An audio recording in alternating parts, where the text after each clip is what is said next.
भारत से भिड़ने की सीधी धमकी देने वाला पाकिस्तान और इसका आर्मी चीफ जनरल मुनीर इन दिनों चीन के सामने कटोरा लेकर खड़े हैं। इस कटोरे के साथ मुनीर चीन की सेना से ऐसे हथियार मांग रहा है जो भारत के खिलाफ जंग में काम आ सके।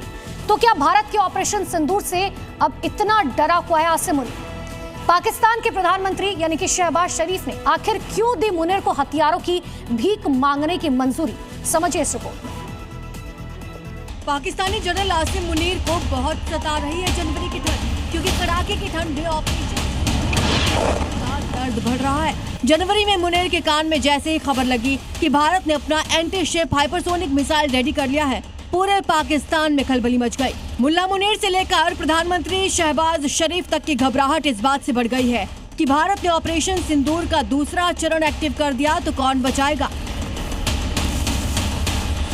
फिर क्या था, शहबाज और मुनीर का कटोरा तैयार हो गया। कटोरे के साथ पाकिस्तानी एयरफोर्स का प्लेन चीन के लिए टेक ऑफ कर गया।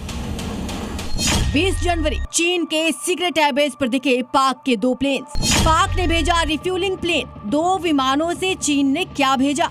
मुनीर और शहबाज का ये प्लान क्या था? चीन के सिचुआन प्रांत के सीक्रेट एयरबेस पर 2 रिफ्यूलिंग प्लेन क्यों भेजे? यहाँ आपको बता दें, रिफ्यूलिंग प्लेन वो जहाज होते हैं जो आसमान में ही किसी फाइटर जेट या बोइंग जैसे बड़े विमान में ईंधन भरते हैं, यानी इनके टैंकर्स बड़े होते हैं। तो सवाल उठता है कि पाकिस्तानी एयरफोर्स ने चीन में अपने रिफ्यूलिंग प्लेन क्यों भेजे, वो भी कुछ देर के लिए। मिलिट्री वॉच मैगजीन की रिपोर्ट के अनुसार 19 और 20 जनवरी को पाकिस्तान एयरफोर्स के कई IL-78 विमान चीन के सिचुआन प्रांत में उतरे। रिपोर्ट में बताया गया कि कम से कम 2 विमान एयरबेस के एप्रन पर खड़े दिखे और उड़ान से पहले उनमें लोडिंग गतिविधि के संकेत भी मिले। रिपोर्ट में दावा किया गया कि इन विमानों को पाकिस्तानी सशस्त्र बलों के लिए सैन्य आपूर्ति लाने के उद्देश्य से भेजा गया था। पाकिस्तानी सेना पर हथियारों की बड़ी खेप मंगाने का पूरा संदेह इसी IL-78 विमानों की अचानक लैंडिंग की वजह से गहराया है।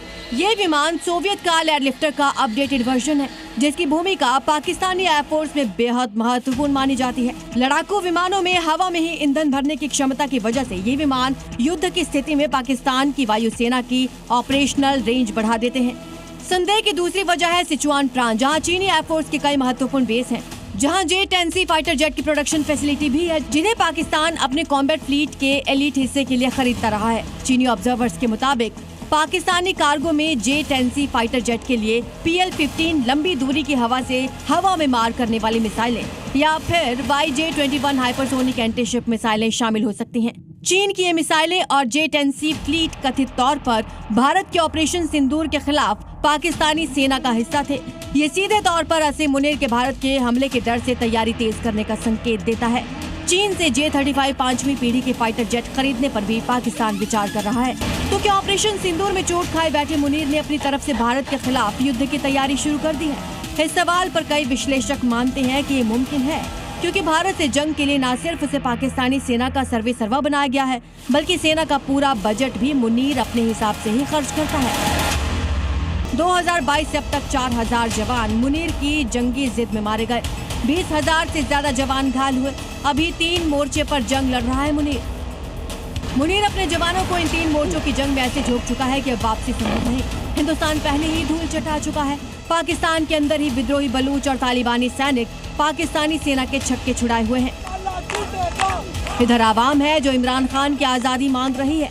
दरअसल आजादी सिर्फ इमरान की कैद की नहीं, पूरी बगावत मुनीर से पाकिस्तान की आजादी की है। तालिबान को तोड़ने निकले मुनीर की सेना का सच ये है कि अफगानिस्तान बॉर्डर पर थर थर कांप रही है पाकिस्तानी सेना, क्योंकि अक्टूबर से लेकर अब तक की जंग में तालिबानी सेना ने 200 से ज्यादा पाकिस्तानी सैनिकों को मार डाला है।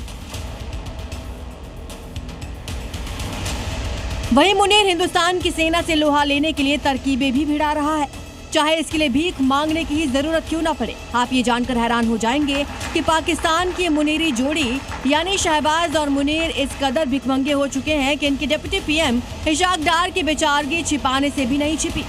चीन से मिली जो $4 बिलियन भीख की बात इशाक डार ने कबूल की, वो दुनिया को दिखावे के लिए है। बाकी की गुप्त मदद के लिए मुनीर और उसकी पूरी फौज किस तरह चीन के तलवे चाट रही है, इसके संकेत ही काफी हैं।